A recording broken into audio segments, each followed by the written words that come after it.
Welcome everybody to another in our series of Healing Together webinars. We are really fortunate. I'm Dr. Richard Juman. I'm co-chair of the Behavioral Health Group here at AMDA, PALTC. And we are really fortunate tonight to have Dr. Yvette Erasmus with us. She is a psychologist, a teacher, a consultant. She specializes in human development, healing, and growth. She helps people embrace differences while staying grounded in their fundamental unity, and is a very sought after relational intelligence expert with more than 3 decades of real world experience. Dr. Erasmus's work synthesizes wisdom from multiple traditions, including her training in mind-body medicine, somatic experiencing, diversity and inclusiveness, nonviolent communication, and integral relational cultural psychology. She brings what has been divided and fragmented into wholeness and harmony. And I know that that's a feeling state that's often difficult to achieve when we're dealing with quote unquote challenging families. So in my years in post-acute care, I've heard this refrain 1,000 times. It goes like this, and it usually comes from a beleaguered nursing home administrator. Quote, "We know how to take care of the residents. It's the families that drive us crazy." So anybody who works in post-acute care knows what I'm talking about, knows how easy it is to lose sleep about something that's going on with a family, whether it's a report or a lawsuit or just, a really challenging family in the building every day. So I think Yvette is going to give us some really useful ideas about how to stay centered, how to, keep emotional equilibrium in the face of what sometimes seems a barrage of antagonism, and how to stay empathic when every fiber in your body is feeling adversarial. So I'm really looking forward to this presentation. Just a couple of housekeeping issues. One is, I believe you are all muted. If you're not, please mute yourself. If you have any questions or issues you'd like to bring up, during the presentation, please put them in chat. Chat will be monitored, and we'll be able to communicate with Yvette to alert her to any, wow, sorry again. I should just stop talking. To alert her to any issues that you're putting in there. So with no further ado, Dr. Erasmus. Well, thank you. Thank you, Richard, for such a lovely introduction. I just want to make sure everybody can hear me okay. So I'm just going to assume you can and put in the chat if you can't. It's a complete, okay, good. I'm so glad. It's a complete delight to be here with you. Wonderful. All is good. Where shall we begin? Usually I'll just start with a few things in terms of how I work best in a setting like this. I really love it when we are as interactive as you would enjoy. If you want me to talk for 45 minutes and you want to sit back and listen and just sort of take it all in, that's completely fine. But if, as I'm going through any kind of material, you have a follow-up question, you want to know how to apply something to a particular situation, something I said isn't clear, or you disagree with it, feel free to unmute yourself, interrupt me. We can get in a conversation. I think that you'll probably get the most out of our time together if you sort of help me personalize the content to what it is that you're facing and dealing with, so that you can leave with some really practical, hands-on scripts or moves or new choices or insights. So please feel free to be as interactive as you enjoy. And of course, not required, because I can talk for a very long time. So I'm a clinical psychologist. I work in Minneapolis. This is where I've landed, but I'm not from Minneapolis. I was born in South Africa, but I only lived there for 2 years. And then we moved to Malawi, which is in South Central Africa. And then I did elementary school in Germany. And then I did middle school back in South Africa. And then I went to high school in LA. And then I went to college in Minnesota. And then I lived and worked in Egypt for 5 years. And then I was in England for 5 years. And then I was in Bali, Indonesia for a few years. So when people wonder where I'm from, I often tell them my accent doesn't fit anywhere. It doesn't matter where I go in the world, people will ask me where I'm from. So I like to just get that out of the way, so that you can not try and figure out anymore where the accent is from. It's got little bits and pieces of all sorts of places. And at the moment, I live in Minneapolis, where it's about, I don't know, -10 degrees today, and I haven't ventured outside at all. So that's just a little bit about me. I specialize in human relationships. I specialize in really understanding human dynamics. And what I want to share with you today are some insights, some ways of framing up situations, some ways of working with yourself and others that de-escalate conflicts, that build empathy and understanding, that help you rehumanize yourself and other people. And that give you some really practical tools that you can begin applying to start shifting things that are stuck or aggressive or hostile, and smoothing things out in a way that can just make life and work feel a little bit better to everybody, especially in times like these. So I'm going to go ahead and share my slides with you, and then you can follow along. Here we go. We're going to be working a lot today on, the practices of self-compassion, and what does emotional resilience mean and sound like and look like as we are working with those lovely human beings that we work with. So one of the questions that's framing up the work we're going to do today is, how do we handle being the messenger of bad news all the time? And I know perhaps it's not all the time, but one of the things that I have heard is particularly stressful for professionals is always needing to be on the front line of delivering bad news, especially in systems where you're not in control of everything. And so some of the things we're going to go through today include how we work skillfully with painful emotions, your own and theirs, how self-compassion practices might be supportive to you, what it means to detox what we think of as bad energy. It's not the greatest term, but hopefully you know what I mean when I talk about sort of bad energy. The role of empathic listening. And then I'm going to give you some very practical scripts, just some words that you can memorize and use so that they are at the ready and you don't have to think of them yourselves when you're in a high stakes situation. So this is who I had in mind as I was developing our presentation. I was thinking about people who are being attacked for things that you have nothing to do with and have no control over. So if that has ever happened to you, or is something that might happen to you, we'll get some skills for that today. Or perhaps your gas tank is just more than empty and you're working with demoralized staff, demoralized coworkers, you're feeling demoralized. People around you are quitting life right and left, and you're finding the emotional toll of the work that you're doing exhausting, right? So let's think a little bit about what I mean when I talk about compassion and emotional resilience. So compassion, as we're going to define it today, is the recognition of suffering in ourselves and others. That's the first step. We recognize suffering, and we couple that with the desire to alleviate that suffering. That's our focus today. How do we both recognize suffering and alleviate it, both in ourselves and in other people? And it's really a practice of generating kindness towards ourselves and others, and being willing to work with ourselves and others as imperfect human beings. And some of that involves learning how to be present with the inevitable struggles of life with greater ease. And it's always the greater ease part that I find particularly challenging.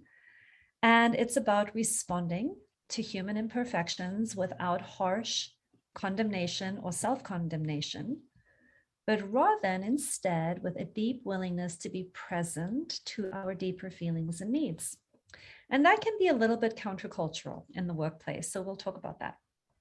We work at the front lines of people's pain and grief and helplessness. And what I want to say about this in this moment is that generally speaking, at least in the work that I've done with people, when they are in pain or grief or helplessness, they don't lead with, I'm feeling pain and grief and helplessness. They usually lead with judgment, criticism, attack, aggression, and hostility. And the thing that we're fielding makes it difficult sometimes for us to connect with what's happening underneath the behavior. And so I want to just begin by naming that anytime somebody is coming at you with judgment or criticism or attack or aggression or hostility or blame, one of the first moves that we want to make is looking for what the distress actually is. Because people won't lead with their vulnerability when they're under stress, they will lead with their defenses.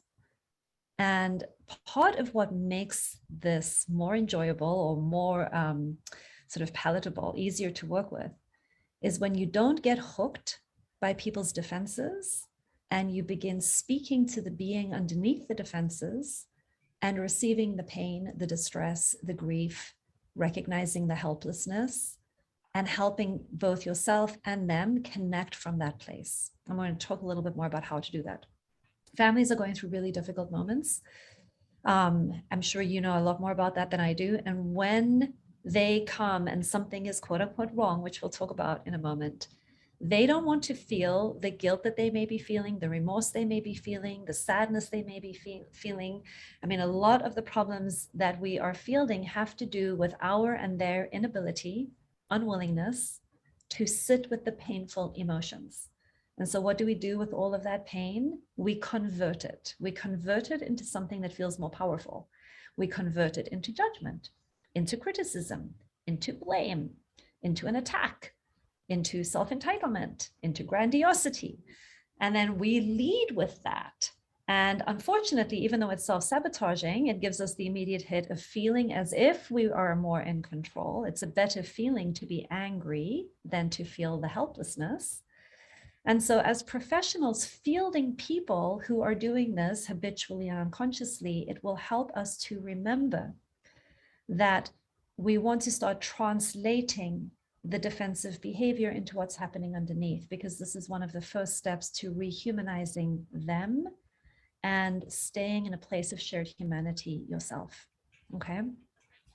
It's far easier for people to displace our feelings by turning them into anger against whomever and lashing out instead of learning. I mean, most people, when they're stressed out, don't have a lot of habits of emotional resilience. And so we can develop some of that emotional resilience, and it will actually make our jobs and our relationships with them a lot easier. So what do we do with all of this pain, right? Because most conflict is generated by people's tragic attempts to manage pain.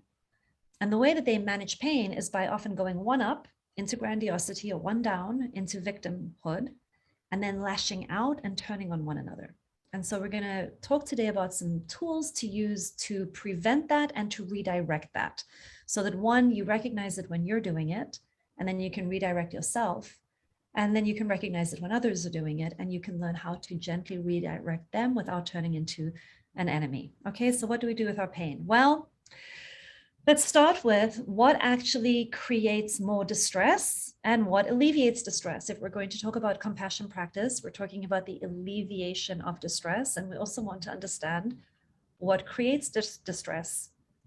So emotional safety, psychological safety is a foundation for bridge building, for connection, for co-creation, for working together well.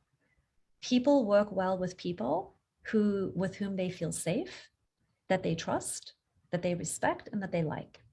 Okay, so if you like someone, you feel safe with them, you respect them, it's going to be far easier for you to work with them in a collaborative way and do some kind of problem solving, or to work with an imperfect situation.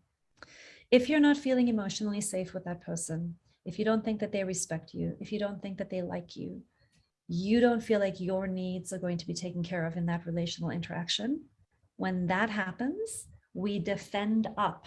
And when we defend up, we behave in the very ways that create more psychological unsafety. Okay. So psychological safety comes from empathy, from compassion, from gratitude, from patience, from having humility, from being curious, and from being kind. Those are the conditions that we need in order to relax our nervous systems and begin working with one another. And the main thing that gets in the way of emotional and psychological safety is judgment and criticism. So, in many charged interactions, the very first thing that we begin detoxing is the amount of judging and criticizing and blaming and shaming that is in the interpersonal space. That is one of the very first things that we need to attend to and start doing differently. So here are the things that we want to reduce in all of these interactions: judgment, criticism, dismissiveness, being demanding, telling people that they have to do something, that they must do something, that they have no choice, framing things up in a way that reinforces this idea of having no choice, having no control, having no options, will put people in one of two roles. They'll either rebel against that and they will fight it because they want to get control and they're going to move into fight mode. Or alternatively, what will happen is they'll go on down into shame, or they go down into sort of a victim mentality. And in that mentality, it's as if they're in a mindset where everything that happens to them is bad and everything is sort of exhausting and draining, and you need to rescue them from this terrible thing. And so people get out of touch with their both responsibility and their power when they move into sort of one up positions or they move into one down positions. So we want to notice how that's happening in us as professionals so that we're not moving into one up or one down. We're not moving into sort of perpetration, domination dynamics or into victim dynamics. What we want to do instead is stay in a place of shared humanity. And that means having the awareness, the consciousness, the mindset, the intention of staying in your most humane, grounded, emotionally intelligent, resourced self. And how do we do that? Well, that's what we're going to talk about today. So emotional resilience, just generally, when we're talking about emotional resilience, we're talking about the willingness and ability to feel our feelings. And that's great when we're talking about happiness or laughter or joy. We have no problem feeling any of those feelings, but that's not usually where conflict is arising. Okay, conflict arises from our unwillingness to feel sad, our unwillingness to grieve, our unwillingness to connect with the helplessness, the despair, the sadness that is actually in the space. And so we will feel a lot more emotionally resilient with ourselves and other people to the degree that we begin normalizing feeling what we feel and being able to name and identify for other people what they are feeling too. So one of the cultural change moves that I would really encourage you to support is to normalize bringing feeling language back into the workplace. If it isn't, some workplaces are a little bit more emotionally shut down than others. The emotions that are always welcome in the workplace are anger and happiness. Okay, so I'm not talking about those. I am talking about the more vulnerable feelings. We want to learn how to become present to our feelings and to then respond to our feelings with empathy, with curiosity, and with kindness, whether they're arising in ourselves or whether they're arising in somebody else. And what we want to be doing interpersonally is actually welcoming all of the emotional data in, instead of avoiding it, suppressing it, fixing it, resisting it, which, by the way, will be absolutely exhausting. One of the reasons that we get so burned out is because we are resisting. We're spending so much energy trying to clamp down feelings and numb them out and keep them out of the space and manage them. And then they eventually build up so much momentum that they explode. And then we judge ourselves and others for all of the inappropriate and ineffective and self-sabotaging ways in which our feelings then hijack situations. So learning how to work with our feelings and with other people's feelings is a key piece of both emotional resilience, compassion work, and effectiveness with human beings. Are there any questions on this piece? I'm just going to pause for a moment and find out if there's anything anybody wants to ask about emotional resilience before I move on. You can always put it in the chat or interrupt me. And I'm not seeing anything in the chat, so I'm going to keep going. The second thing is we want to develop a needs consciousness. Okay, so I'm going to talk a lot about needs consciousness because this is a pivotal way of reframing your understanding of what is actually happening in front of you. One of the things that keeps us entrenched in conflicts with other people is the way in which we are interpreting their behavior. And I'm going to give you a new way of interpreting human behavior that is going to be far more effective than the old way. And you'll see in a moment. So when we focus on universal human needs, and what do I mean by universal human needs? I'm talking about your intrinsic motivations, the things that drive human behavior. I'm going to give you some examples of them in a moment. But when we focus on your needs and other people's needs, we can begin seeing the goodness underneath people's self-sabotaging behaviors.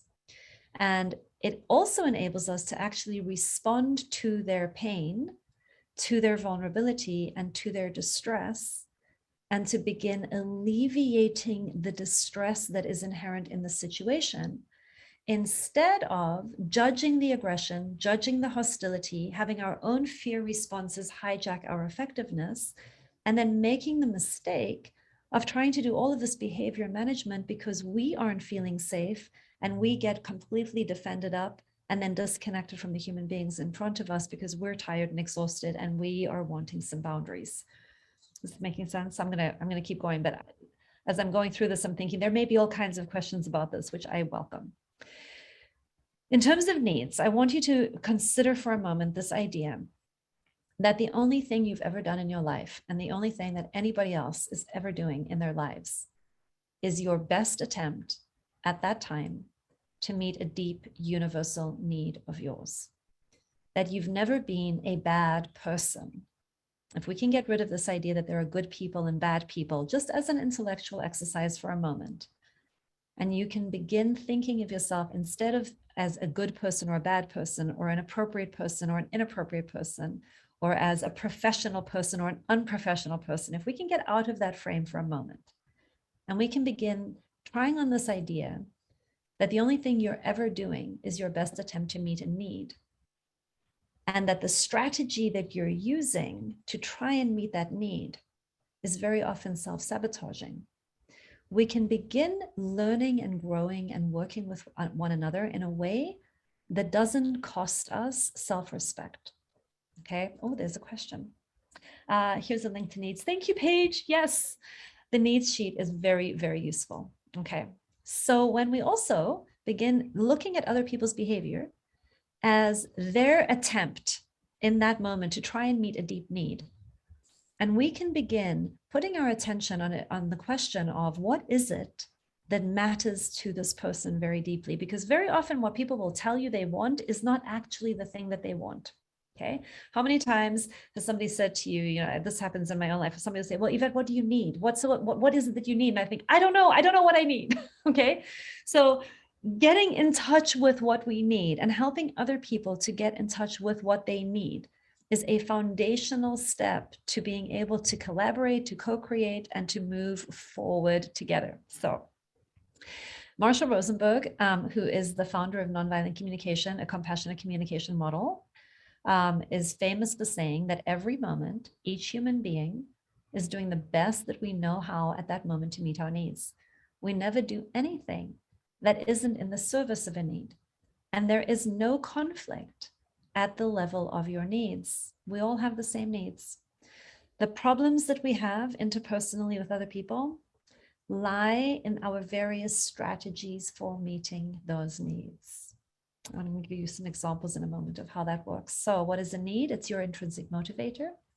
Some people like to think of it as divine life energy. Some people call it inner guidance. Some people talk about needs as the drives in you that help you both survive and thrive. And here's some examples of needs. Human beings all around the world need meaning and purpose. When you are doing work that is deeply connected to your own needs for meaning and purpose, that work will energize you. It will be intrinsically energizing to you. When you're doing work that is not meeting your needs for meaning and purpose, that work will drain you. It will be exhausting. That's just simply true for how human beings work. We all have needs for choice and freedom. When our needs for choice and freedom are well met, when we are in touch with our choices and we can see our own autonomy and our sovereignty as adult humans, we are much happier. We are much happier. We are more energized. We are more inspired. And when we are in systems or conditions or relationships where we are being told that we don't have choices and our freedoms are constricted, we begin suffering. And when we begin suffering in that way, again, the thing that we very often do when people try to take away our choice and freedom, every time you tell somebody they have to do something, they must do something, there's no choice about this. When we frame a situation up that way, we are setting up a power struggle. Because the moment that you tell somebody that they have to do something and there's no choice, that you're giving them one of two reactions you're going to get. They're either going to rebel and they're going to fight that, and they're going to do everything they can to assert their freedom and choice, and you're going to be in a massive power struggle, or they will submit. And if it's a submission, right, if it's coming from this idea of I can't win this battle, so I'm just going to submit. The problem with a submission is that even though you might get your way in the short term, that will breed resentment and lack of trust in the relational field. And this is where we begin experiencing sort of like underground sabotaging behaviors, passive aggression. There will be a price that you will pay for that submission. Okay. So you want to set up conditions where you are working with people. You're not working against people. If you can figure out a way of framing something that is not a power struggle and doesn't get at these needs for choice and freedom and sort of honors them and works with them, and I'll show you how that might sound, you're going to be much better off, because people enjoy being creative. People enjoy problem solving. People enjoy being collaborative. We are mammals. We like to work with one another. And so you want to figure out ways of framing things up where the focus is on the choices that we do have, not so much on all of the things that have to happen because none of us have any choice. The other problem with not meeting needs for choice and freedom is that people end up feeling like victims. And when you have a whole system full of victims, you know there's a lot of apathy, there's a lot of despair, there's not a lot of energy. So to any degree that you in your own life or in working with other people can really amplify where the choices are and where the freedoms are, you're going to be better off. We all have needs for health and well-being, for self-expression, for connection with others, for understanding, for clarity. And another big one is that people have a need to matter. So I want to talk a little bit about this need to matter and the need to have significance, especially as it relates to choice and freedom. There are going to be times where you or somebody else doesn't have a lot of choice. There are going to be external constraints that limit what's possible in any given situation. And if you can't meet somebody's needs for choice, you can still meet their needs to matter. And so the more needs, the more human needs that you are able to meet directly and explicitly in the human interaction, the more you're going to be establishing safety, care, trust, and cooperativeness.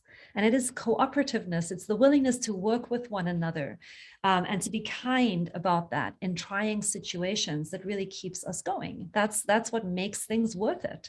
If we're all turning on one another and blaming and shaming one another, it becomes intolerable. We won't stay in those conditions. But human beings can put up with all kinds of crises when they feel like the humans that they are with care about one another, are going to bat for one another, are in it together. Those relational conditions provide a tremendous amount of inspiration and energy to keep going, to keep collaborating, and to get through hard times. And the thing that exhausts us is when we feel like we're in it alone and we're being blamed and shamed and we're being judged and criticized.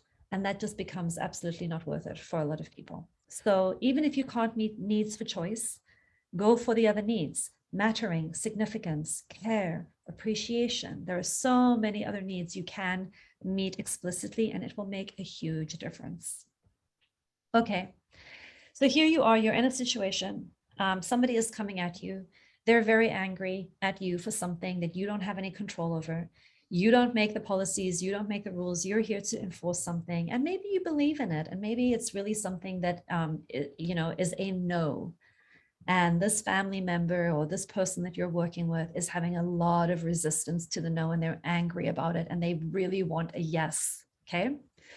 The first thing you need to be doing as a professional is having a lot of self-compassion. Okay. It's really important not to be turning on yourself. Turning on yourself might sound like, I'm not cut out for this. I don't know how to feel people like this. The problem with me is I just get angry and reactive back. What is wrong with me that I can't XYZ? Any kind of self-judgment we want to begin to dissolve and turn the volume down on. And so you greet yourself with a lot of kindness, not with any self-criticism. And you greet yourself with a lot of presence, not with a lot of judgment. And that sounds like, wow, I'm feeling overwhelmed. This is overwhelming to me. And I have a real need for some space and some kindness, and some grace in this moment. And then you ask yourself, what would help? Maybe I need to step away from this conversation. Maybe how can I resource myself, or what can I ask for in this interaction that would help? Our default under stress is not to do this. Our default under stress is to buffer up, to get defensive, to judge back, to set harsh boundaries. Boundaries are exceedingly important, but boundaries that come with aggression and with harshness and condemnation can actually be very self-sabotaging. So what we want to do is connect with our feelings, connect with our needs, and then really be focused on what is the next step that is going to move this situation forward in a way that is going to work better for both people. And that relies on a lot of self-connection, which is a practice that I highly recommend. Don't abandon yourself. If you abandon yourself and you're submitting, you're going to have a lot of resentment, and you're going to have a lot of despair, and your energy is really going to be draining, which we don't want. All right, let me pause for a moment before I go there. And I'm just wondering if anybody has a situation in particular that they would want me to talk to or not, or I can keep going through some situations. I'm never sure if I'm going to get a chatty group or a quiet group. This feels like a quiet group today, which is fine. But I am going to pause for a moment and just see if there is anything. No. Visiting by unvaccinated family members. So Keith, what's the challenge there? Are you saying that when unvaccinated family members come to visit, that they are not allowed in the facility, and how to have that conversation? I'm just curious if that's... Well, there's sort of a built-in defiance that we are somehow impinging on their right to connect with the resident.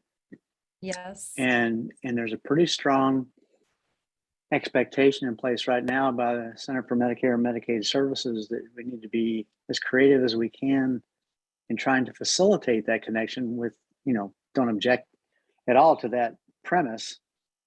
But if you got an outbreak in the building and you're trying to keep other people safe, it's a tough thing to balance. And some of the things you've already identified, I know some of my colleagues that are administrators and medical directors have resisted the temptation to lace up the gloves and let's go after it and react more civilly than that. But boy, it wears you down. It absolutely wears you down. It absolutely wears you down. So I'm imagining then you've ways that one would respond is by both paraphrasing and reflecting back their perspective to them, getting that explicitly in the space.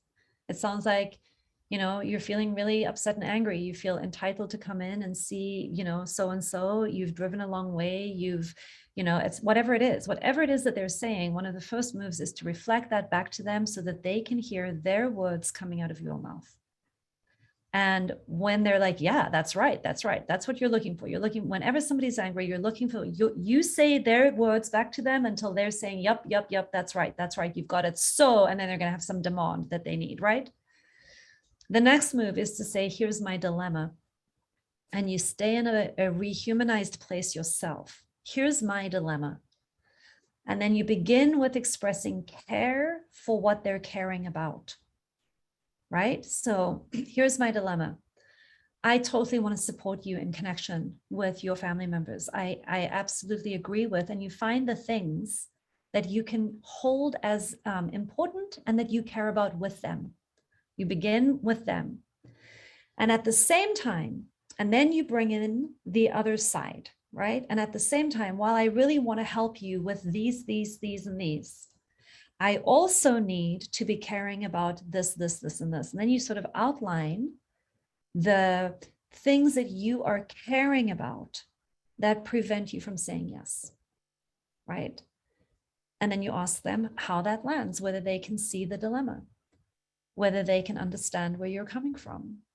And the more that you can express working with their perspective while really holding on to the value that your decision is based on, you can stand in that space of, yeah, this really sucks, right? And maybe that's not the language you would use exactly, but the mindset is, I get it. This is hard. We are in a hard situation, but you figure out a way of being on the same side, because they're going to want to make you the enemy. And the more relational move is to simply rehumanize both of you all the time. How does that land as a direction, and where do you see that not working, or where would that get stuck?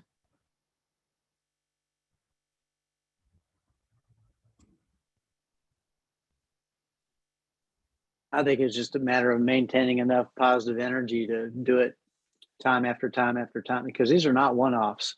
I mean, this is happening pretty regularly. All the time. Yeah. Different families. With different families. Yeah, I'm sure it is.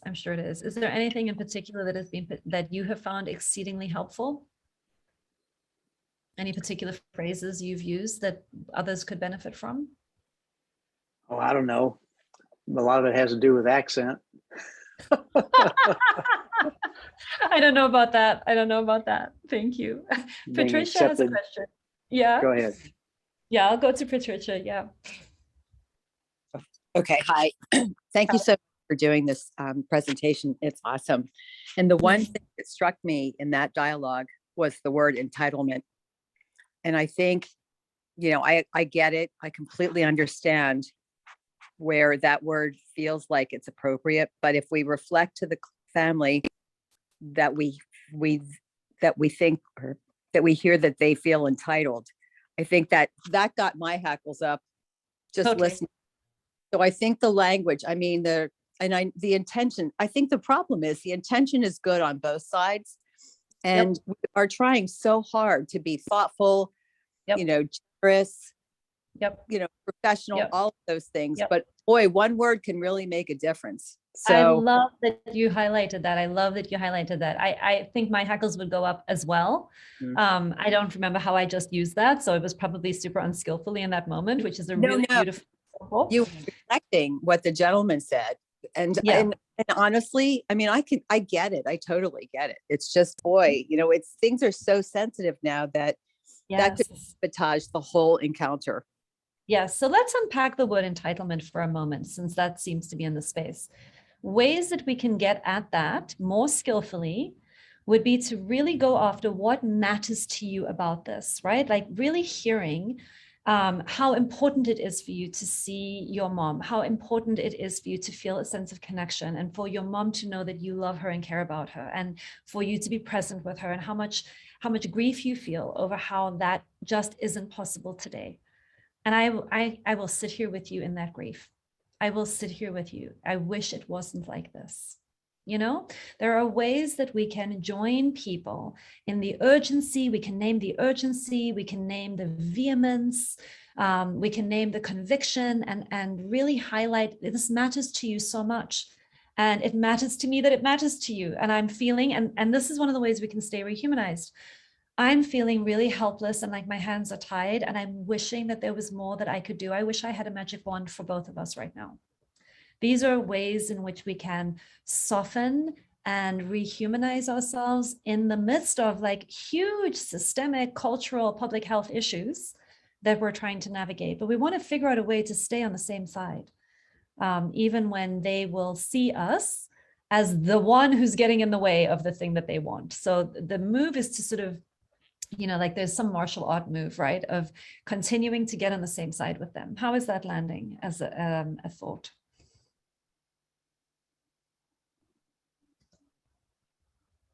That's really for anyone. That was for Patricia mostly, but that's really for anyone.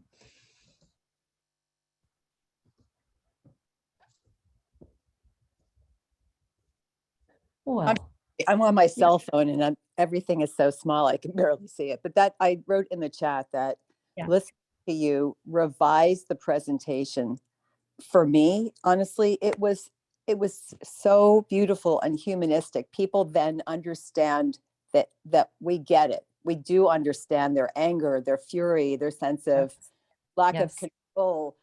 We're coming alongside them rather than standing in front of them. And I think even the posture, I mean, I don't know, I'm not with, I'm not in a work environment with folks right now, but I mean, I can feel that, maybe it's just me, but I can feel that sense of comfort, and collusion is the wrong word, but collaboration, the sensitive, humanistic collaboration, that people get it, that they know you understand. And if it were their mom, if it were our mom, we would want to be there too.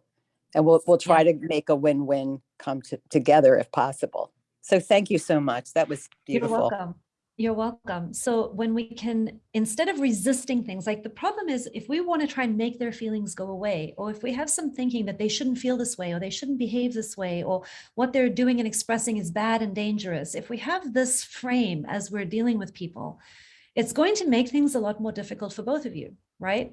And if you can stay super grounded in your own humanity and lead from this place of caring, even though we can't do anything about it, it matters. It can make a huge difference. So I'm gonna go a little bit further on my slides. And again, feel free to interrupt or comment at any time. But one of the things that we learn to do is we flip it. Okay, this is a skill that I'm often working with people, is how to flip. People will try and tell you about what is important to them by judging you. You may have noticed that people are trying to tell you something really, really precious information, but they do it by telling you what's wrong with you, or you might do this to yourself. And you hear things like, the problem is that you're ignorant, incompetent, and stupid. I'm sure nobody would ever say that to you, but so what you're doing, and if you're thinking to yourself, I'm ignorant, or I'm incompetent, or I'm stupid, or, we tend to try and educate ourselves and other people through really harsh judgments. And we want to learn to read through the judgment and to actually listen for the needs underneath the judgment. So instead of believing, you don't get hooked by the thinking, don't get hooked by the interpretations, listen for the needs. So if the accusation is you're ignorant, maybe they want information, maybe they are looking for something sort of intelligent or effective, or they want insight, or they want learning. What is the value? What is the need that is driving this judgment? And if you can get down to the need level, you're going to have a really different conversation than if you get defensive about the judgment. You're taking it too personally. Or I've heard people say, especially, for example, around the vaccine conversation, you're just a sheep. You're just a sheep. Or you think to yourself, oh, the problem with me is I'm just a sheep. What are the needs underneath that judgment? Well, what are they valuing? What's mattering to them about this? Maybe what's important to them is independent thinking. Maybe it's critical thinking. Maybe it's choicefulness. Maybe it's autonomy. Maybe it's courage. What is the value that matters? And that's where we begin the conversation, by naming the feelings, joining people in their emotional states. We don't work against feelings. That's exhausting. We work with feelings. That's energizing. And then we look for the needs. We look for what matters about this. And we try to get that language in the space, because people usually only know what they think is wrong. And that's where they begin. They're going to tell you what's wrong with you. They're going to tell you what's wrong with the system. You're going to be thinking about what's wrong with you and what's wrong with them. And the more we're stuck in this frame of what is wrong with me, what is wrong with you, what is wrong with the system, we will get exhausted. This is psychologically what contributes to a massive amount of burnout and exhaustion. Instead of asking about what is wrong and hearing all of these judgments, we need to be asking what would help, what is needed, what is needed here, what is important to people here, how do we join their feelings, listen to their deeper needs, and then take one step forward to what will help. And so you can see some of the other ones, like I'm selfish and entitled. What's underneath the accusation of selfish? If I tell you, I think the problem with you is you're so selfish, it's always all about you. What I'm really valuing is consideration. I want some consideration, and I want some mattering. I want to trust that I matter. I want some mutuality. I want us both to be important here, not have it always be about one of us. Maybe I want some shared humanity. When I can connect with what's important to me about this, then you and I, if we know that this is about consideration, well, now we know what to do about it. We can figure out ways of expressing more consideration. But if my only way of communicating that to you is by telling you what's wrong with you, it's going to make things very, very challenging for us to figure out what would help. So if we can name feelings, if we can listen for needs, and we can get in touch with what we want, what it is that would help, and we can help other people do the same thing, we're going to build many more bridges. We're going to establish much more safety and trust. And we're going to be able to find a path forward together, even though people aren't always going to get their way. But the relationships can still be maintained, even if we don't always get what we want. It's not about getting what we want. And actually, the thing that a lot of people want is to feel safe, to be respected, to be liked, to belong, to know that they matter. And if you can give them that piece in the interaction, there's often a lot of willingness to work with the boundaries, the limitations, the no's that are inherent in a particular situation. All right, at the end of a long day, you've been fielding a lot of this stuff from people, you're exhausted. As Keith was saying, it's this relentless barrage of aggression and hostility and demandingness. Here are some ways that you can help yourself at the end of a long day. Get grounded in your values and your needs and your choices. It is really, really important to do some psychological hygiene, where you do not fall into the illusion of feeling like you're being victimized and that there's nothing you can do. So connect to meaning, connect to purpose, connect to your sense of why you do the work that you're doing, and remind yourself of where you have choices. You have choices in attitude, you have choices in how you respond. You have, one of the things that has helped me is I have this mantra that I got from a teacher of my own. Everything that happens to me is on the way, not in the way. I choose to see everything that comes my way as training ground for me becoming a more loving and empowered being on the planet.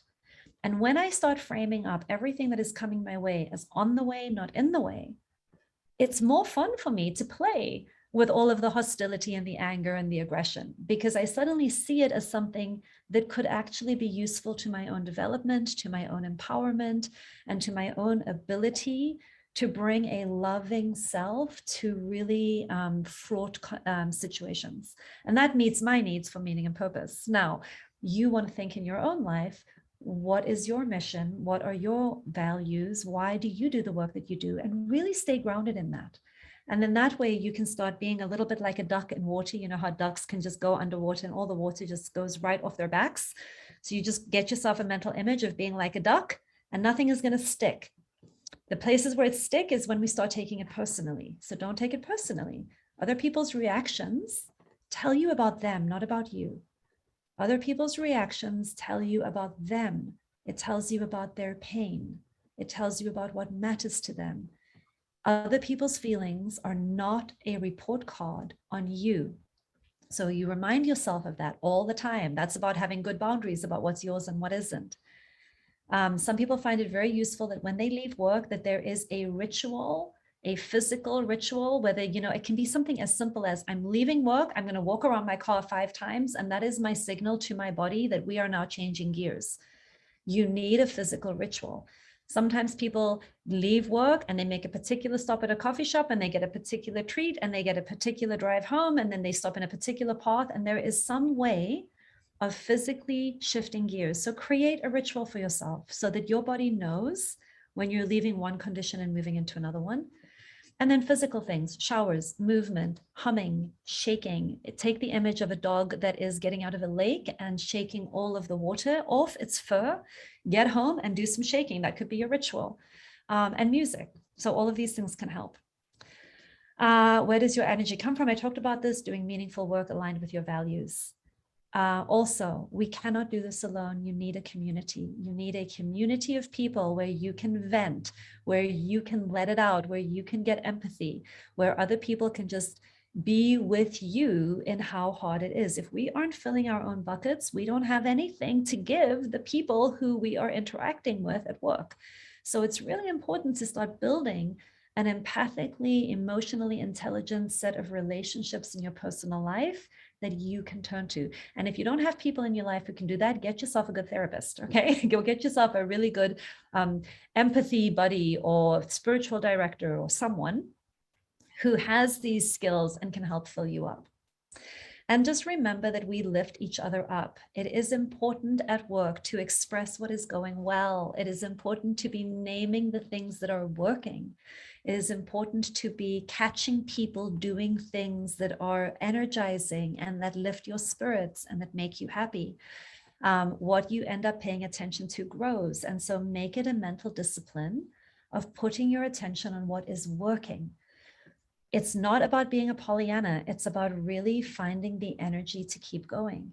And we want to ground ourselves in what is good. That is what helps us be resilient when things are really stressful and hostile and challenging for us. Be kind, have each other's backs. All right.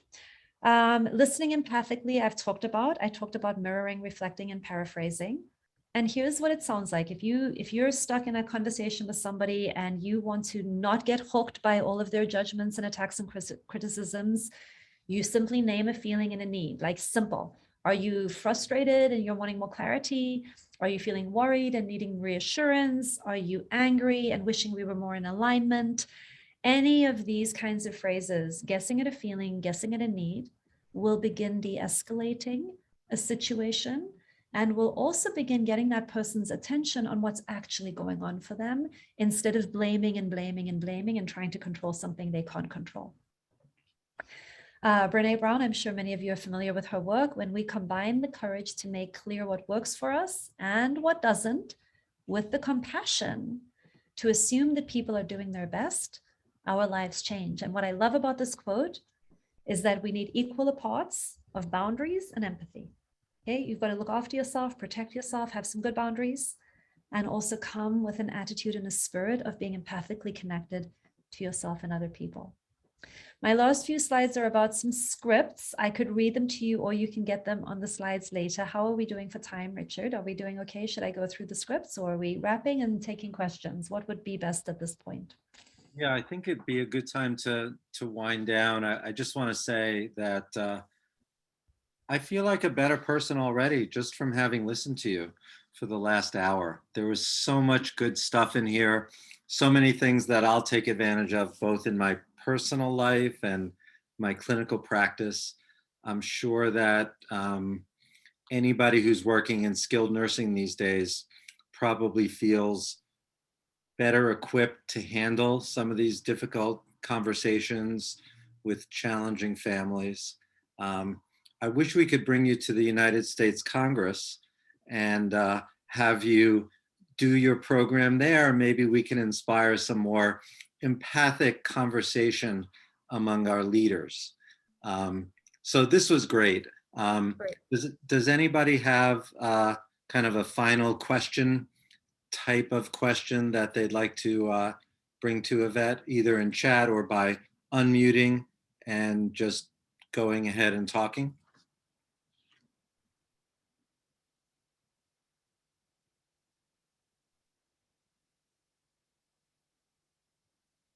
Okay, I'm not seeing anything coming up in chat except kudos to you, Dr. Erasmus. Oh, it's my pleasure. Absolutely my pleasure. I will say just a couple of things. If you ever need to debrief a situation, if something ever happens and you just want to like unpack something, on Wednesday mornings, I do run a free Q&A. It's completely free to attend. You can show up on that call at any time. And I do a lot of on-the-spot mini coaching and getting people the scripts that they need or the unpacking that they need in challenging situations like that. So you're always welcome on a call like that if you want any follow-up on some of these skills. And Yeah. people can find out about that on your website. Yeah, absolutely. Absolutely. And there are scripts. Here are some scripts, actual sentences you can use for empathic connection, for disengagement, for finding common ground. So read through the slides when you get those, and you can get all of these things to memorize. It's always a nice place to begin, is to just having something that I can draw on, so I'm not thinking it up on the spot. So yeah. Wonderful. Thank you. Great program, great ideas throughout. I think that probably people will benefit from looking at the slideshow at their leisure, particularly around those concrete suggestions for how to frame these conversations. So thanks to you. This was terrific. Thanks to everybody for listening in. I'm sure that Erin and Alicia will send follow-ups if they haven't already told you how to access the deck or how to get in touch with Dr. Erasmus if she can help you in one of your facilities or in just a private consultation. Yes, we'll be posting the PowerPoint slides as well as a link to the recording on the Healing Together landing page at paltc.org. And there will also be a link in the next PALTC Pulse email that will go out on Wednesday. Thank you again. That was wonderful. Thanks, Thank everybody. you for having me.